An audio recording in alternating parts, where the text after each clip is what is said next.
ഹംസം ദമയന്തിയുടെ അടുത്തേക്ക് പോയി നളന്റെ സൗന്ദര്യത്തെയും വീര്യത്തെയും കുറിച്ചുള്ള കഥകൾ പറഞ്ഞു. മുമ്പ് തന്റെ പരിചാരികമാരിൽ നിന്നും സാധാരണക്കാരിൽ നിന്നും നളനെ പുകഴ്ത്തി അവൾ കേട്ടിരുന്നു.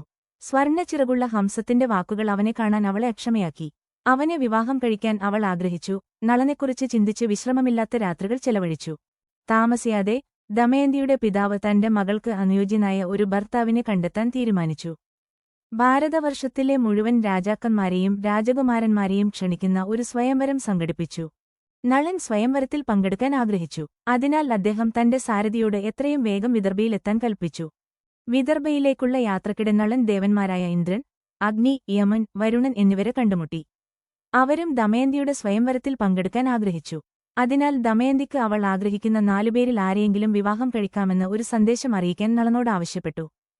നളൻ ഒരു മനുഷ്യനായതിനാൽ ദേവന്മാരോട് കടപ്പെട്ടിരിക്കുന്നു. അതിനാൽ അയാൾക്ക് അത് സമ്മതിക്കുകയല്ലാതെ മറ്റു മാർഗമില്ലായിരുന്നു.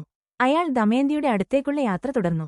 വിദർഭയിലെത്തിയ നളൻ ഭീമന്റെ കൊട്ടാരത്തിലെ ദമയന്തിയുടെ അന്തഃപുരത്തിൽ അയാൾ രഹസ്യമായി പ്രവേശിച്ചു.